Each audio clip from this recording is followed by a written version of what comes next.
Bang Ilonggo. Please subscribe And like. and share. So, makita natin how useful these big vessels are, no? Kung saan mas tumatagal sila pagdating sa pagpapatrolya. Pangalawa, hindi sila katulad ng maliliit na barko na kayang sukuan ang mga malalaking alon. Katulad ngayon, nag-uulan na, pero our two 97-meter vessels are still out at sea, which means they can be able to sustain such patrol despite of such weather conditions. So, for now, ang ating 97 meters is supported by Japan.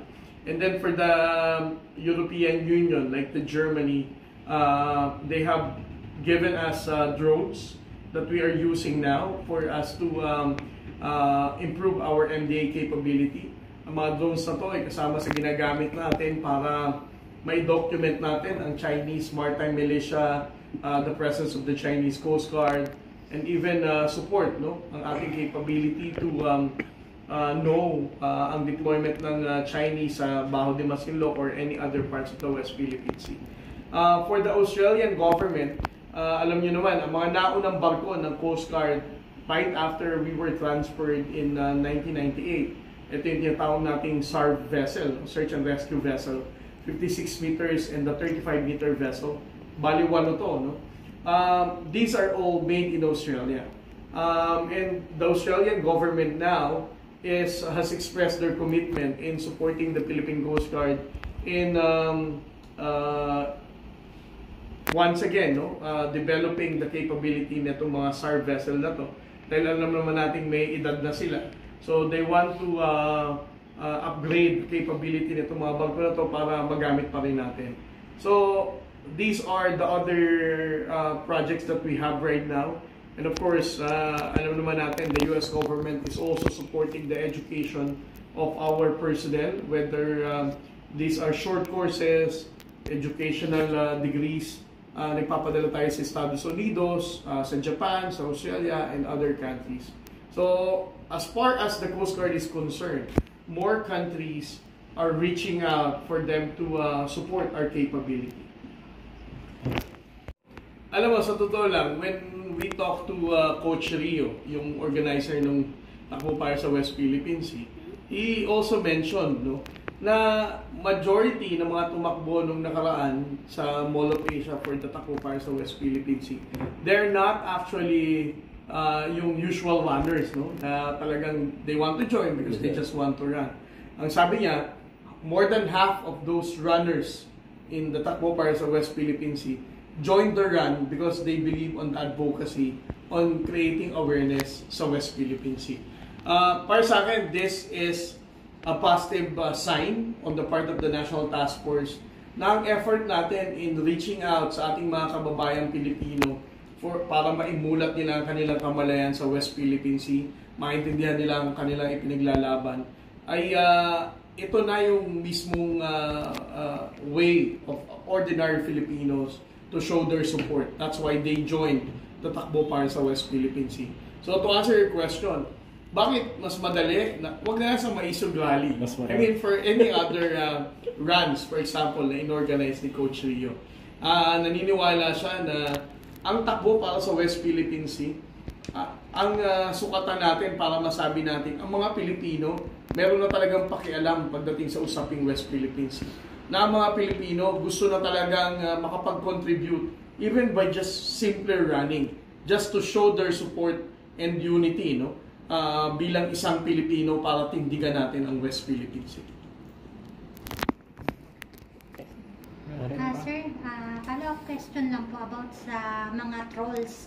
Kasi po yung mga trolls ngayon ay nagpapakalat na magkakagera nga po. Maaari po ba silang masampahan ng kaso o ano po bang ginagawa nating aksyon para sa mga trolls na ito?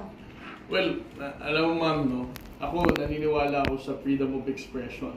It's a constitutionally guaranteed right natin bilang isang Pilipino, at dahil tayo ay nasa demokratikong bansa, atin naman itong iginagalang. But if you're going to ask me kung itong freedom of expression na to has somewhat affected our fight in the West Philippine Sea, alam naman natin ang sagot dyan.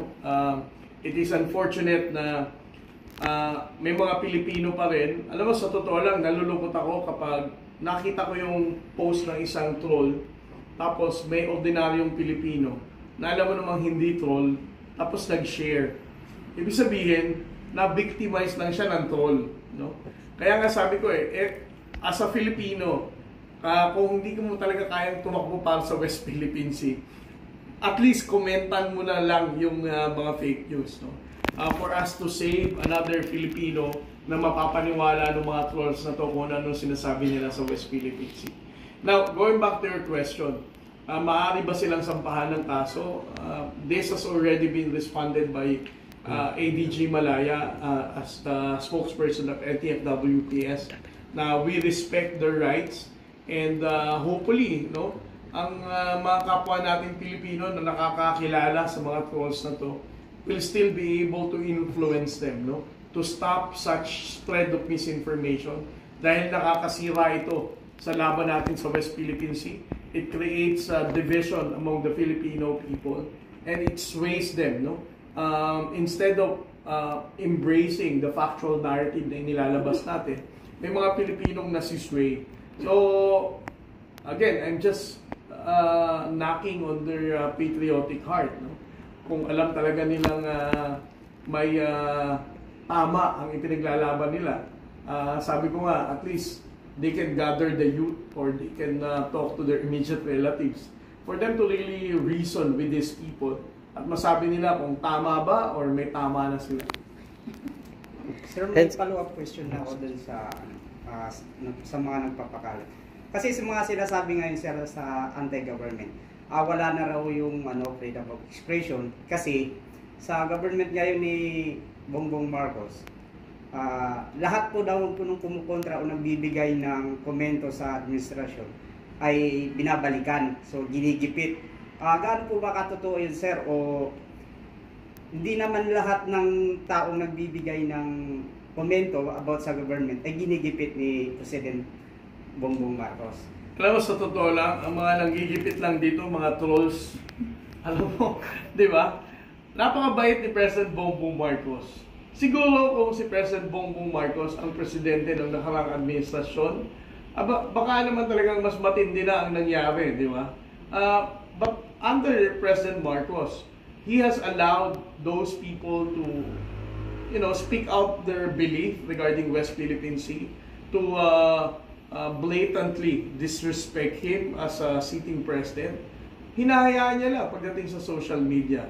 Actually, kahit nga hindi trolls kahit mga tao na huwag na natin silang pangalanan, baka sumikat pa sila, no? May mga tao dyan sa social media na dating parte ng nakaraang administrasyon at dating empleyado ng gobyerno, pero ngayon tahasan na makapagsalita against President Bongbong Marcos.